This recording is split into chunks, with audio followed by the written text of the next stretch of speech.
This is CGTN, China Global Television Network.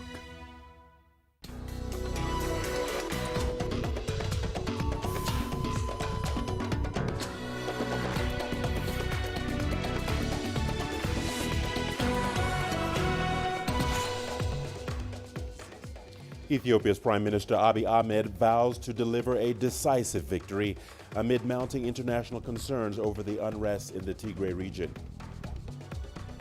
Optimism rises for lasting peace in Libya, with national elections set for December 2021. And we examine the close link between diabetes and COVID-19 deaths in Africa as World Diabetes Day is marked. Hello and welcome to Africa Live. As always, great to have you with us. I'm Richard Ntah, live in Nairobi.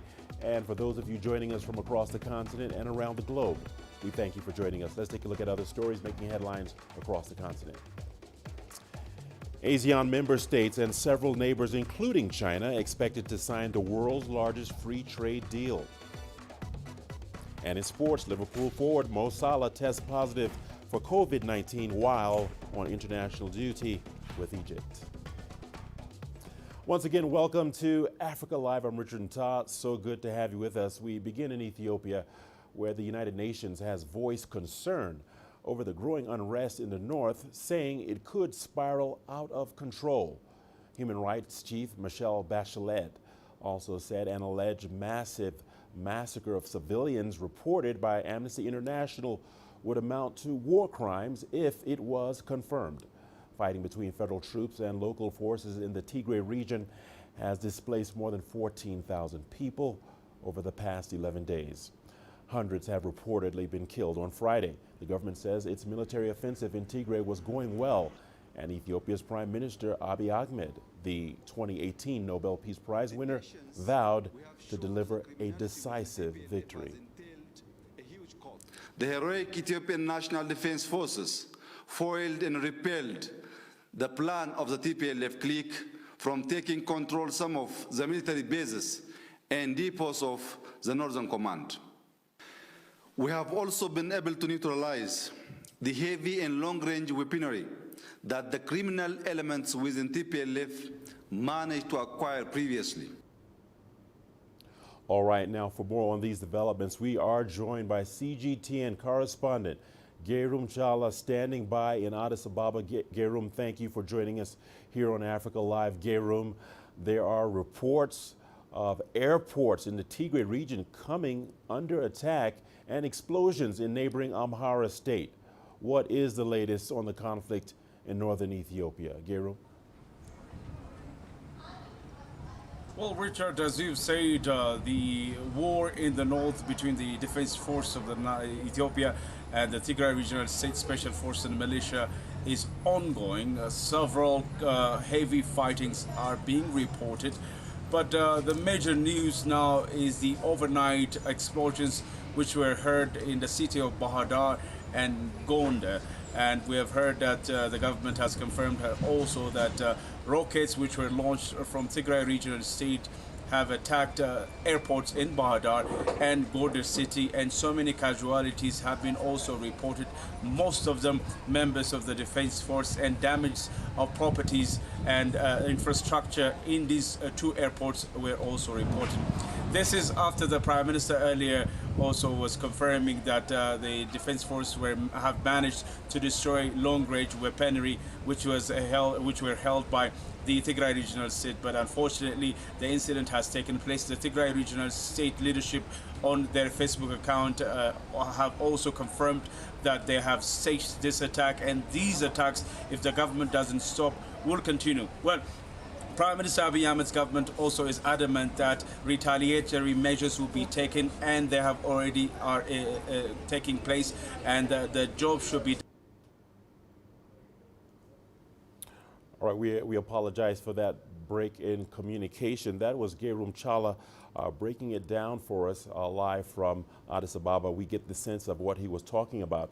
Let's move on to our next story. Let's turn our attention to Libya now, where representatives from Libya's warring sides at the UN-led talks have agreed to hold national parliamentary and presidential elections. The polls are expected to take place in December next year. The gathering in Tunisia is among the latest efforts to end Libya's conflicts, which have been ongoing since 2011. Previous diplomatic initiatives have repeatedly collapsed. Mounting international pressure this year called for a conclusive deal between the country's two rival administrations. This week's meeting in Tunis follows a ceasefire signed in Geneva last month. The proposed election date coincides with Libya's 70th anniversary of its independence. Today, the 75 participants to this forum decided that the date for national elections on a constitutional basis should be on the 24th of December, 2021. That's 70 years after Libya's declaration of independence. You know, this is, I think, it's a symbolic day. It's a very important date for Libyans. Well, staying in Libya, the latest round of peace talks has been taking place in Sirte this week. The Libyan 5+5 joint military commissions discuss the implementation of a UN-brokered ceasefire. CGTN's Adel Al-Mahroui has the details. Libya military leaders from the Government of National Accord and the Libyan National Army have taken the first step to make Sirte the central city for Libya's transition. Sirte was previously on the front lines of the conflict. Their meeting was at the new headquarters of the 5+5 Joint Military Commission. It's the first time actually that the rival parties actually are sitting on the Libyan soil and discussing, you know, the peace process, which is actually something promising, and that we are hoping that it continues after this meeting. But we can say yes. If we can say it or describe it, we can say that it's a historic meeting. The two sides agreed to implement the ceasefire agreement into two phases, but without setting a time plan for either. We can say that's not concerning actually, because as we can see now, the peace process is going. But that doesn't mean that you know, we should worry about this, because as we can say that you know, both parties are now considering pushing the peace process forward, because the military action or the military solution is not, you know, feasible anymore. The military commission already agreed to clear Libya's main coastal highway from landmines, arms and foreign mercenaries in the first stage of the ceasefire. The second phase will include retreating military hardware and foreign fighters from all demarcation lines. No concrete outcomes with clear timelines have been announced from Sirte's military negotiations. However, both Libyan rivals agreed to meet in the soonest possible time, which in itself is an achievement. It's an indication that Libyans have not yet given up on their negotiations. Adel Al-Mahroui, CGTN, Cairo. Meanwhile, rescuers reported that 20 migrants have died in a shipwreck off the Libyan coast. These deaths follow news of a separate shipwreck that killed at least 74 migrants. The UN's International Organization for Migration said there were more than 120 people on board the dinghy in the first incident. CGTN's Joy Karuki reports. A voyage to greener pastures that never was. Survivors brought back to shore in Libya. These migrants recount their harrowing journey. 2 days ago, our boat set off to Italy from a site near Alcombs at about 9 o'clock at night. And yesterday, at about 2:30 in the morning, our boat broke down and many people died at sea. A Libyan immigration official said 31 bodies of migrants have washed ashore, while 47 survivors, all of them African nationals, have been transferred to health centers. But thanks be to God, doctors came to us from Alcombs and a lot of people from there. And thanks be to God, the help was good. They gave me blankets and medicine. The UN Migration Agency said that more than 900 people have drowned in the Mediterranean Sea this year alone. Another 11,000 have been returned to Libya. The North African nation continues to serve as a corridor for migrants hoping to reach Europe. Joy Kiruki Juma, CGTN. South Africa's President Cyril Ramaphosa has hosted his Malawian counterpart, President Lazarus Chakwera, on a working visit. The purpose of the visit is to strengthen and deepen relations between the two countries. CGTN's Yolisa Njamela has more on this story. South Africa and Malawi enjoy cordial bilateral relations. On this working visit, the two presidents discussed matters of mutual interest bilaterally, regionally, continentally, and globally. We have emphasized the need to implement all the agreements that exist between our two countries, and we also emphasized the need for these agreements to transform the lives of our peoples when it comes to addressing the challenges that our two nations are grappling with: unemployment, poverty, and inequality. The two leaders were accompanied by senior ministers from their respective cabinets. They signed a number of agreements, including a memorandum of understanding on economic cooperation between the two nations. During our bilateral talks, we've agreed to enhance our cooperation in various fields of development, including trade, health, migration, and labor for the mutual benefit of our peoples. And this has been cemented by the signing of a memorandum of understanding on economic cooperation. How the two countries can assist each other in tackling the COVID-19 pandemic was also top of the agenda. We deliberated also on the effect of the global COVID-19 pandemic, on how it is impacting on our two countries and our economies. In this regard, we undertook to continue with regional efforts towards devising a regional economic recovery strategy. These efforts will be linked to the promotion of intra-Africa trade through the African Continental Free Trade Area. During the deliberations, Malawi's President Chakwera also called for South Africa's support as he starts his duties as SADC leader. Malawi is an incoming SADC chair, while South Africa is an incoming chair for SADC's organ on politics, security cooperation, and defense.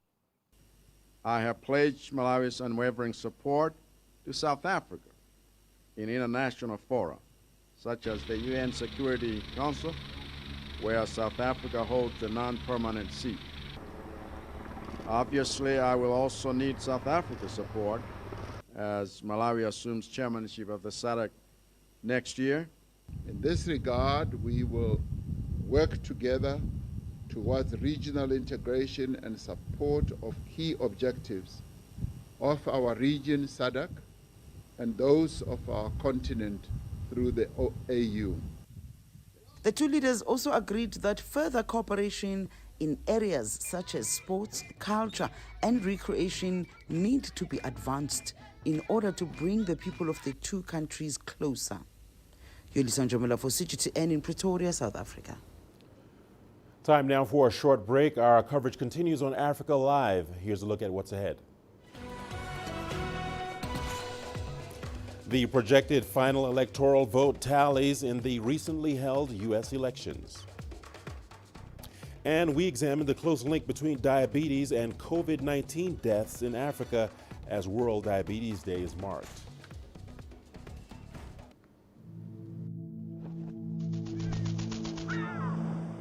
How will your world change today? What happens here? What happens there? Or what you make happen for yourself. If it matters to you, it matters to us too. Your stories are the stories that need to be told. Africa Live. Find your voice.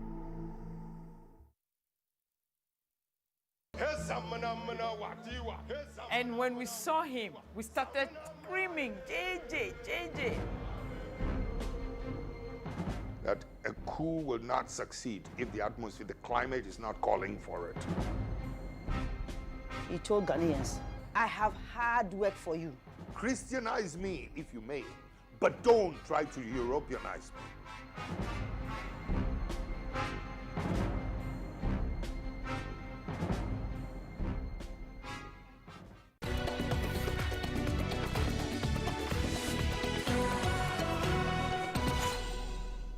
Welcome back to Africa Live. Thanks for staying with us. President Xi Jinping is urging water conservation in northern China. He made the comment Friday in Jiangsu province while inspecting a station of the country's south to north water diversion project. He said the massive undertaking has helped to address the imbalance in water resources between northern and southern China, but those areas benefiting from it still need to conserve water. China began building the project in 2002. It transports water from the south to dry areas in the north. Xi Jinping also visited Nantong City to review environmental efforts along the Yangtze River. And U.S. media projections show Joe Biden has won the southern state of Georgia in the presidential election. He's leading President Donald Trump there by more than 14,000 votes. Biden's victory brings the final electoral vote tally to a landslide 306. Biden is the first Democrat to win Georgia in 28 years after also winning Arizona. William Denslow has more. The former Vice President Joe Biden's win in Arizona is seen as a huge pickup as far as the Democrats are concerned. It's the first time the Democrats have won the state of Arizona in a presidential race since 1996, only the second time they've done so in some 7 decades. Now, in a further blow as far as the Trump team are concerned, over half of Arizona's counties have conducted post-election audits. What this has found is what they report to be no discrepancies or microscopic issues. We've also heard from the Attorney General in the state that says there's no evidence of widespread voter fraud. The Trump team has now dropped a lawsuit in the state of Arizona that sought to review all ballots. Now, international reaction to the US elections continues to come in. Let's have a listen to what China's foreign ministry had to say. We've been paying close attention to the reactions to the US presidential election from within the United States and in the international community. We respect the American people's choice. We extend our congratulations to Mr. Biden and Ms. Harris. In the meantime, we understand that the results of this presidential election will be made in line with US law and relevant procedures. Now, as far as the Biden team is concerned, we've heard from several members of his coronavirus team. They have suggested that Joe Biden is not in favor of a full nationwide lockdown, instead perhaps favoring more targeted approaches. Some have likened it to a dimmer switch instead of an on or off switch. Now, the transition team has also offered a little guidance as to what the former vice president will be doing next week. We understand that the former VP will be speaking to leaders from both sides of the political aisle. We understand that they'll be discussing how to put Americans back to work. So expect those stimulus talks to feature very prominently indeed. Now, we've also heard from Jen Psaki on the transition team. When quizzed about the fact that Joe Biden is not receiving those national security daily briefings, she has said that she's not interested in getting into a food fight over the issue. She does say, though, that not receiving it does pose some potential national security risks for the US people. William Denslow, CGTN in Wilmington, Delaware. President Donald Trump has spoken publicly for the first time since the media declared Joe Biden the projected winner. He appeared to admit the possibility that there might be a new administration, although he stopped some way short of acknowledging defeat. Our White House correspondent Nathan King has more. You could say close but no cigar in a very strange press conference where, admittedly, the US president did not look like his normal self. It was ostensibly about COVID-19 and the push to get a potential vaccine out to the American people. But in a rare admission over the last couple of weeks, he did concede slightly that there may be a new administration in the White House. Ideally, we won't go to a lockdown. I will not go. This administration will not be going to a lockdown. Hopefully, the whatever happens in the future, who knows which administration it will be. I guess time will tell. But more and more Republicans are starting to suggest that all the legal challenges that the president has talked about are coming to nothing. I think they've lost 18 court cases right now over spurious claims of fraud. And also more and more Republicans are starting to say, look, Joe Biden, whatever you think of him, we should start preparing the transition. Several senators saying he should start receive the intelligence briefing. There's a whole department of the Commerce Department here ready for desks, ready to go, but no one has signed off on it. But there are a few diehards, and the president, while admitting there might be a new administration come January, has not conceded in any way. And his press secretary said that they were talking about President Trump turning up for his inauguration in January. This echoed Mike Pompeo, the Secretary of State, saying we are preparing for a smooth transition to a second Trump term. And if you think these people are joking, listen to Peter Navarro, the controversial trade negotiator here at the White House. We're moving forward here at the White House under the assumption that there will be a second Trump term. And even the Trump administration itself is saying that there was nothing wrong with this election. Witness this statement from the Department of Homeland Security, who knows a few things about election security. Let me read it to you. It says, the November 3rd election was the most secure in American history. There's no evidence that any voting system deleted or lost votes, changed votes, or was in any way compromise. And that goes a lot with the testimony of state officials, both Democrat and Republican, going forward. Meanwhile, the Trump administration continues to try and go about governing, giving executive orders. Chinese firms that have any connection with the Chinese military, for example, that got to be pushed back from Beijing. He's expected to issue executive orders when it comes to sanctions on Iran in the next few weeks as well. But essentially, what is happening here is a sort of denial of reality. It seemed to set in the Rose Garden here today, with the president almost admitting that essentially Joe Biden is the president-elect, but he's not there yet. There are 5 stages in grief. Well, he may be halfway through it. Nathan King, CGTN, at the White House. People around the world are marking World Diabetes Day. Diabetes is a metabolic disease which causes high blood sugar levels because the body cannot produce or effectively use insulin. In South Africa, it is also a very common underlying condition amongst serious cases of COVID-19. Reports indicate that over half of COVID-19 deaths in the Western Cape were people with diabetes. CGTN's Julie Shire reports. 27-year-old Danielle Muller developed type 1 diabetes when she was just 3. Her underlying condition put her at great risk if she fell ill with COVID-19. Muller contracted the virus in hospital before South Africa's lockdown in March. It was a scary, scary experience. And even now, you're not sure because everybody's talking about the next wave of COVID coming. I think the worst part of it was the isolation.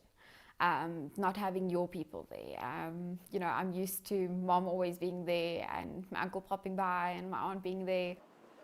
In South Africa, more than half of those hospitalized with COVID-19 were diabetic. Muller fortunately recovered within 2 weeks.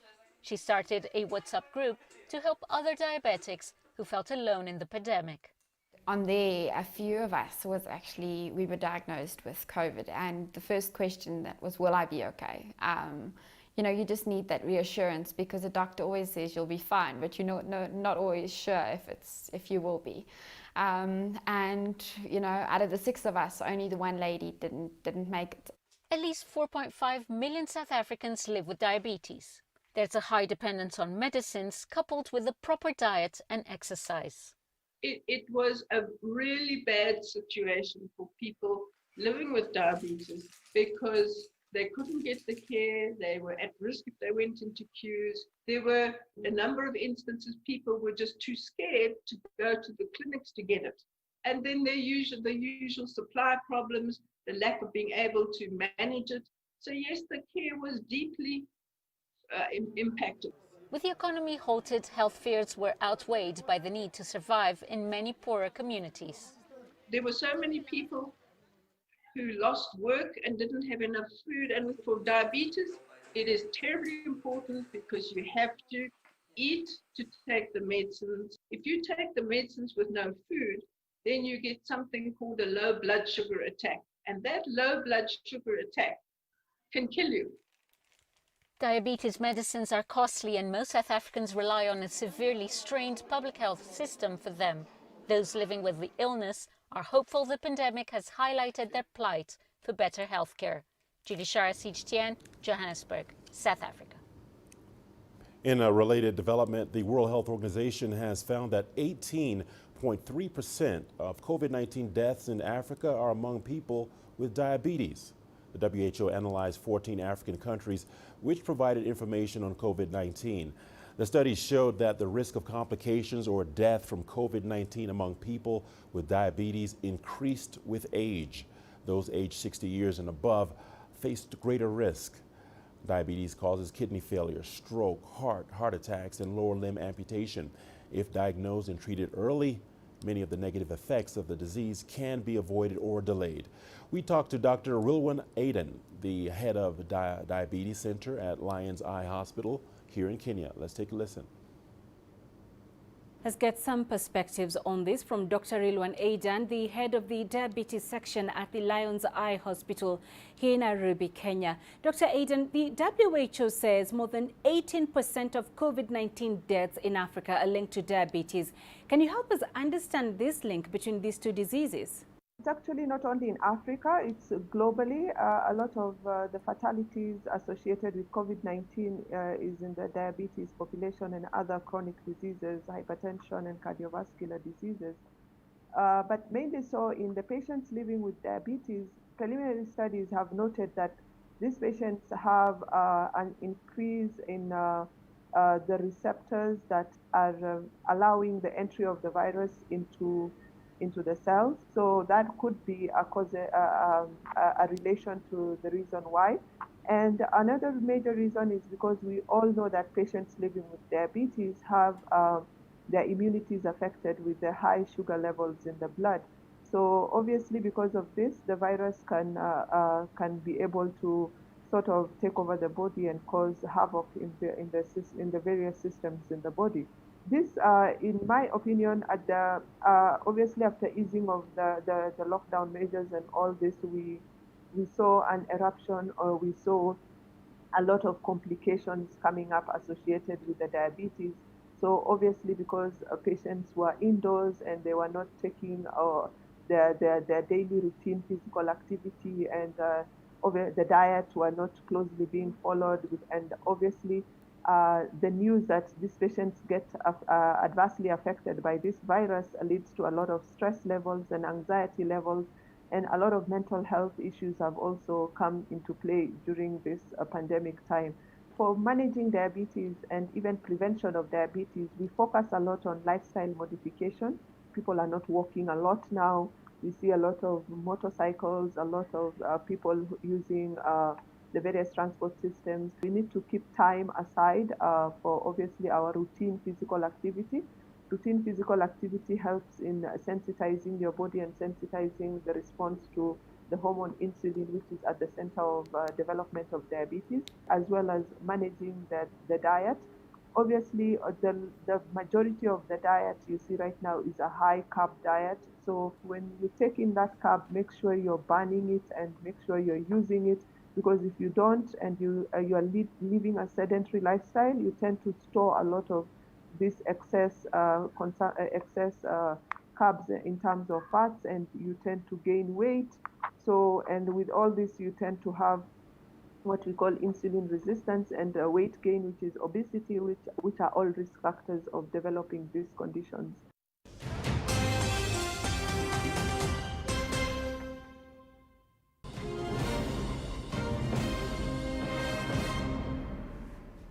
Let's now remind you of our top stories. The United Nations has voiced concern over the growing unrest in northern Ethiopia, saying it could spiral out of control. Fighting between federal troops and local forces in the Tigray region has displaced more than 14,000 people over the past 11 days. Representatives from Libya's warring sides at UN-led talks have agreed to hold national elections. The polls are expected to be held in December next year. The proposed election date coincides with Libya's 70th anniversary of its independence. And U.S. media projections show Joe Biden has won the southern state of Georgia in the presidential elections. He's leading President Donald Trump there by more than 14,000 votes. Biden's victory brings the final electoral vote tally to a landslide 306.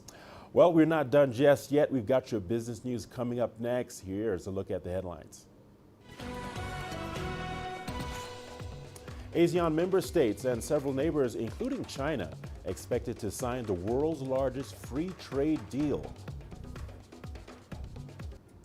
Africa is the nexus of enterprise, and global business will tell you why it matters. From the mega investment projects to multi-billion-dollar mergers and acquisitions. Africa today collects, just in terms of revenues from taxes alone, $545 billion a year. If you take 10% of that and you devote it to the energy sector, problem solved.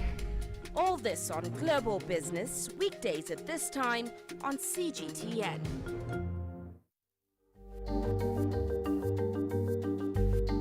Africa Live. Find your voice.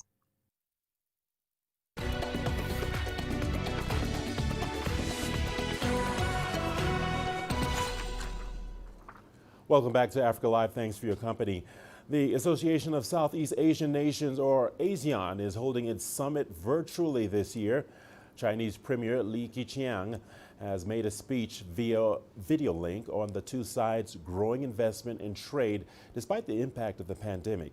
Combating the virus is on top of the agenda. On Sunday, ASEAN and several neighbors, including China, are expected to sign the Regional Comprehensive Economic Partnership, or RCEP. This will be the world's largest free trade deal. Rian Melzer reports from Kuala Lumpur.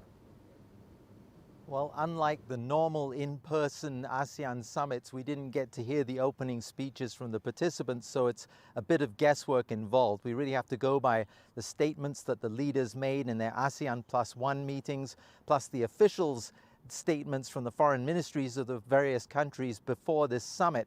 And what they're striking is a very conciliatory tone. Of course, there are historic tensions, military tensions, territorial disputes among the East Asian countries particularly, but they've all been striking a very conciliatory tone, that they need to look for ways to ease tensions, to ramp down rhetoric, and to focus on areas that they can collaborate in and communicate with and seek amicable agreements to their various disputes. So this is very promising ahead of this ASEAN +3 summit. We know, of course, that the focus is going to be on the pandemic, on efforts to combat the health aspects of this, but also on how to quickly rebuild the economies of the countries of the region through closer collaboration, through boosting trade and investment. The US ASEAN Business Council, which is based in Washington, D.C., came out with a statement today expressing its huge disappointment that the US did not even send a senior cabinet minister or have a senior cabinet minister take part in these virtual talks, and it underlined the lack of engagement from the Trump administration. And leaders in this region, analysts in this region, business people in this region are all hoping that's going to change under the new administration, where they assume as President Biden to be the future leader of the country, that there will be a re-engagement in this region through forums such as ASEAN and APEC. The Trump administration has granted TikTok's parent company ByteDance a 15-day extension on an order which would have forced it to sell the video sharing app by Thursday. TikTok says it now has until November the 27th to reach an agreement after filing a petition challenging the government's demand. Under U.S. pressure, ByteDance has held talks with Walmart and Oracle over a deal to shift TikTok's U.S. assets into a new entity. The Trump administration claims TikTok poses a national security concern, as the Chinese company could collect data on American users, but it's not given any concrete evidence. The tourism and hospitality sectors in South Africa have sighed with relief after President Cyril Ramaphosa said all tourists are welcome to visit provided they have a negative COVID-19 test certificate. The announcement is a boost for the battered sector, which prior to the pandemic contributed nearly 9% of South Africa's gross domestic product and employed over 4% of the workforce. Angela Coppola picks up that story.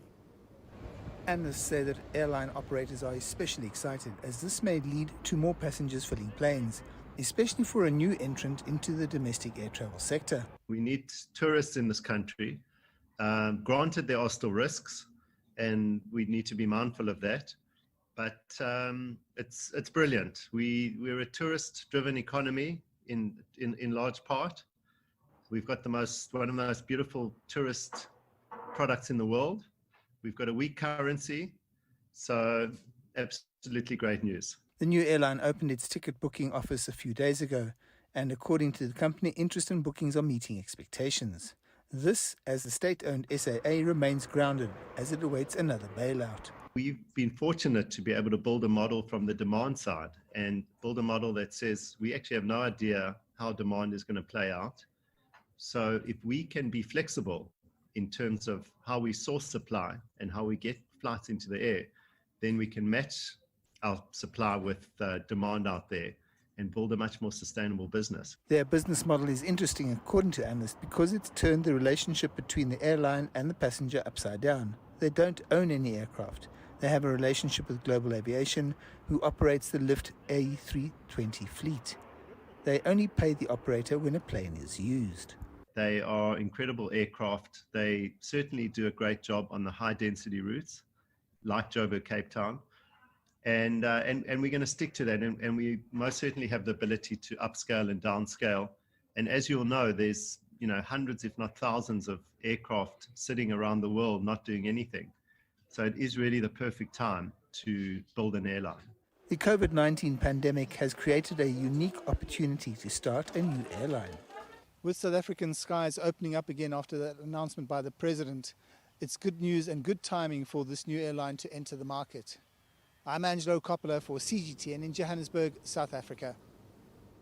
Meanwhile, a new dining experience has been launched in Cape Town, specifically designed to accommodate the current COVID-19 pandemic needs. Kloof Street Village is a new casual, fast dining hub designed to mitigate the spread of COVID-19, which has already had a significantly negative impact on the country's hospitality industry. CGTN's Travers Andrews has more with this report. Since the pandemic hit, many restaurants across the hospitality sector have had to retrofit their establishments to become compliant with new COVID-19 safety regulations.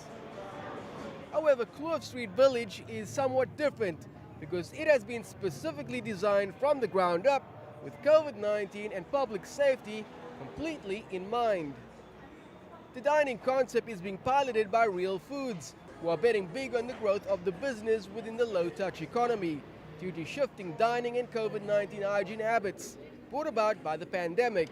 We used the opportunity during lockdown to say, just think about doing things differently. And for us, COVID has really changed the way that people experience dining. And we redesigned the space completely during lockdown, taking into considerations people's health and safety. Besides the regular health and safety measures such as hand sanitation and mask wearing, Kloof Street Village has a raft of other measures to mitigate the spread of the disease.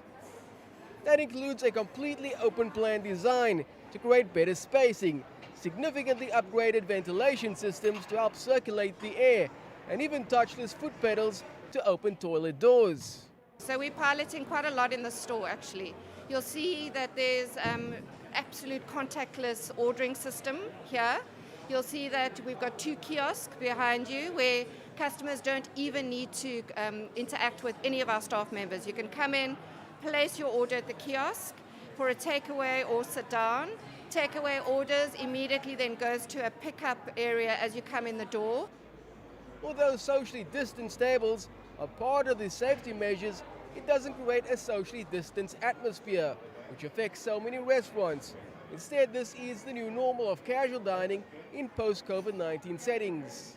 Now, this establishment even has its very own entrance for delivery drivers, so that the number of people within the restaurant can be brought down to a bare minimum. Cape Townians keen on avoiding inside spaces can also order from the outside through large full-stack windows that make ordering easier and safe. People are very excited about the concept, in where You can order without physically having to go to the station with the kiosks and things like that for the Mobi apps. And I think the whole design as well, people have taken very well to it because it's open plan. For now, the concept is already proving a big hit with Cape Townians and could be rolled out even further as more and more people embrace dining in safe and mostly contactless environments. Ravs Andrews, CGTN, Cape Town. Stay tuned to Africa Live. We've got more news coming your way. We'll see you on the other side of the break with more news. Here's a look at what's ahead. Alarm as COVID-19 lockdowns trigger a rise in gender-based violence across Africa.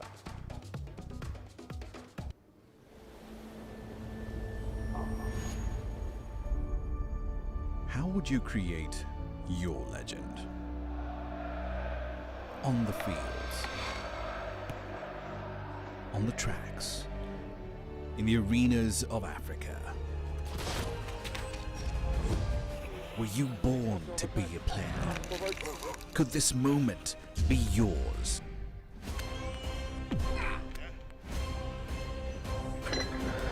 Sports Scene.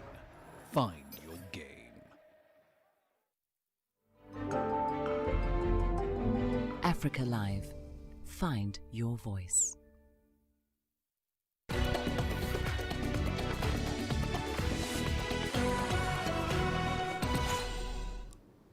Welcome back to Africa Live. Gender-based violence is on the rise amid the coronavirus pandemic. Lockdowns around the world means that many victims are trapped at home with their abusers. CGTN Africa has been taking a deeper look at the situation across the continent. Here is Lindy Ntangana with Jambo Studio.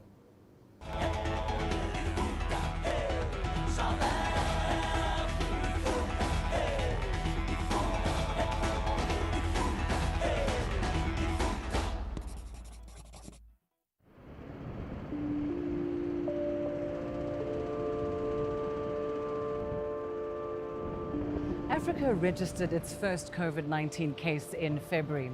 To stay safe, people retreated to their homes as government lockdowns and curfews took effect. But for some, home is not necessarily a safe space. Millions of girls and women found themselves trapped with their abusers during these lockdowns, leaving them vulnerable to violence. In this episode of Jumbo Studio, we focus on the shadow pandemic, the rising scourge of gender-based violence in the time of COVID-19.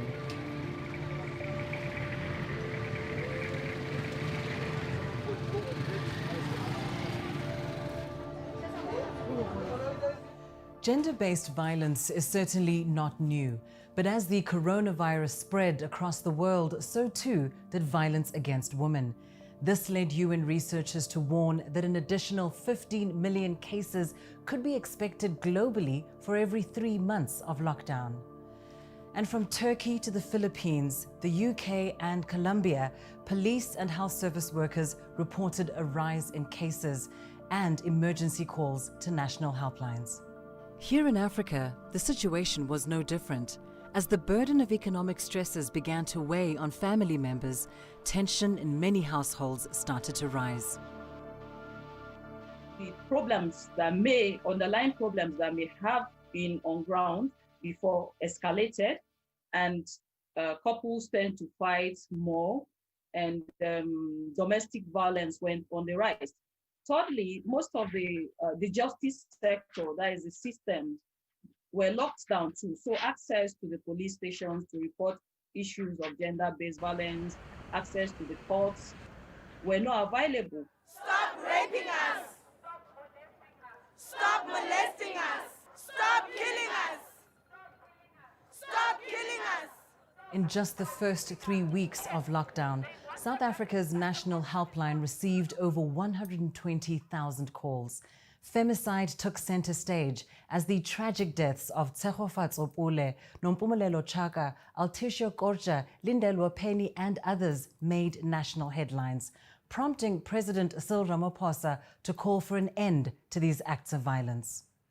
I am appalled at what is no less than a war that is being waged against the women and the children of our country.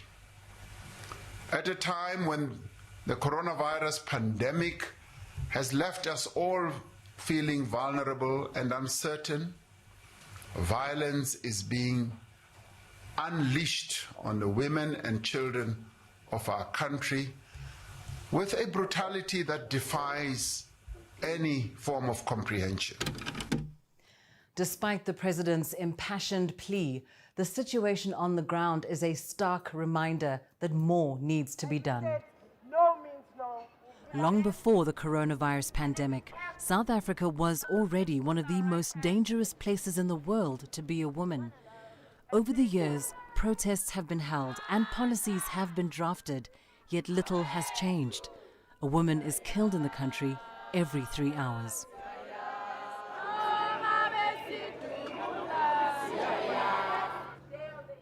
COVID-19 related restrictions proved dangerous for women in Nigeria too. According to data released by the International Growth Center, Sub-Saharan Africa's largest economy recorded a 149% increase in gender-based violence. And this was just between March and April, when governments first implemented aggressive lockdowns in Abuja and Lagos.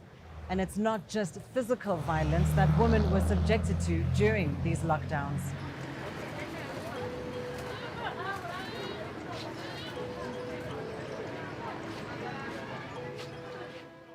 Here in Kenya, authorities noted a significant spike in both physical and sexual offences.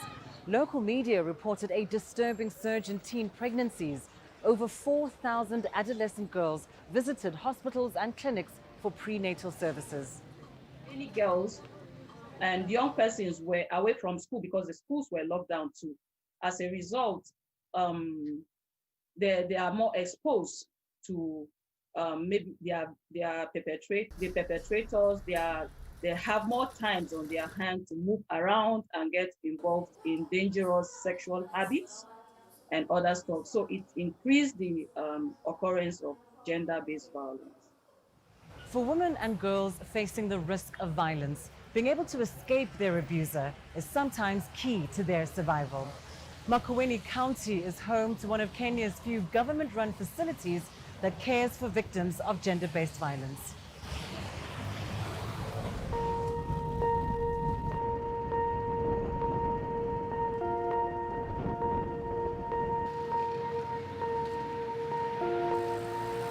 What effect does violence against women or against men do to our population? So what can we do to respond to that? And more so during the COVID-19 and the lockdown, because you're locking down and women are going to suffer in their own homes where we feel they are safe.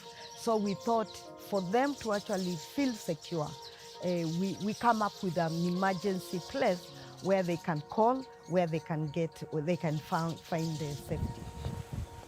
And this emergency place has saved lives.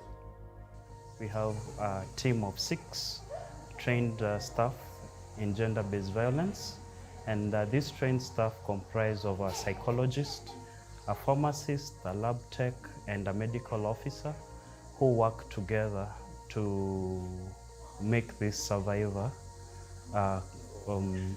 just to cover this survivor at once. Nilikuwa nachapwa na bwanangu, ananidunga na kisu, ananidunga mashindano, ndio maana nikakuja huku. The support provided to girls and women who have survived violence extends beyond the safe house. One such survivor is a young girl who was defiled by her father at the age of 12. At first, I thought that I wasn't dreaming, but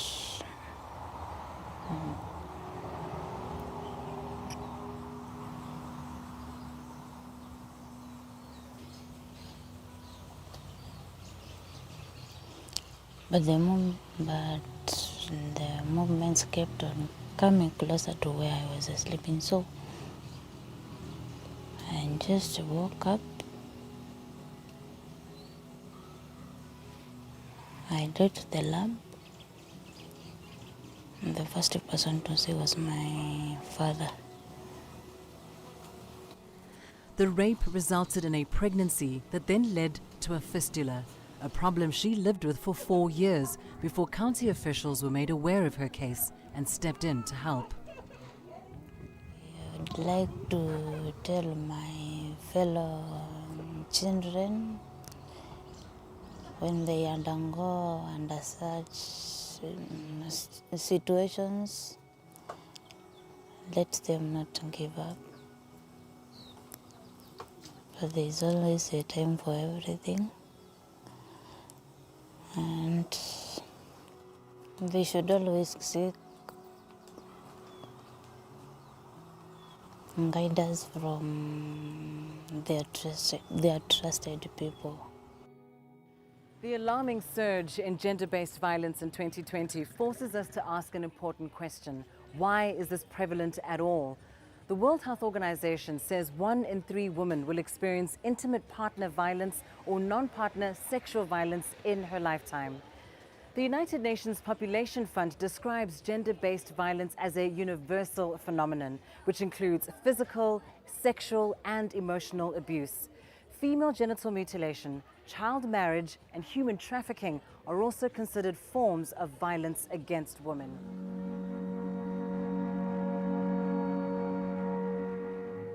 During instability, rape is commonly used as a weapon of war. A 2-decade civil war in the Democratic Republic of Congo, which is driven by displacement over resources, has seen rape being weaponized. Girls as young as 12 years old are abducted and used as sex slaves. Somalia and northern Nigeria have been grappling with Al-Qaeda and ISIL-led insurgencies, which have used a distorted view of religion as a tool to unleash all manner of atrocities on the general public. Cases of women and even schoolgirls being abducted to be used as sex objects are rife. Gender-based violence is a human rights issue, and I am a human rights defender. I fight for rights for human beings. And it's not actually fair to have 50% of our population actually being violated, being marginalized, being looked down, and yet they are the ones that really carry the family. With increase of women participation in the political space and in the economic space, more women will be empowered. And if more women are empowered, they can influence policies, they can influence various change in norms in the society. So I believe that with more participation of women in the political space and other public spaces, the rate of gender-based violence occurrence will be on the decrease. Globally, countries like Iceland, Norway, Finland, and Sweden top the list of nations that are closing the gender gap. While here in Africa, Rwanda, Namibia, and South Africa are seen as making significant strides in the right direction. In many parts of the continent, women's rights are being recognized as an important part of the national discourse. Women's voices are being amplified through events like Day of the Girl Child and national campaigns against violence. And men are becoming part of the conversation too. A game changer, some might say. As countries emerge from coronavirus lockdowns, the issue of violence against women remains a painful thorn pricking at a continent's soul. Failures to ensure women's safety and survival in Africa, to enact policies that would protect, support, and respect women as equal members of the human family erodes at the very core of our humanity. The call for gender equality and justice is more urgent now than ever before.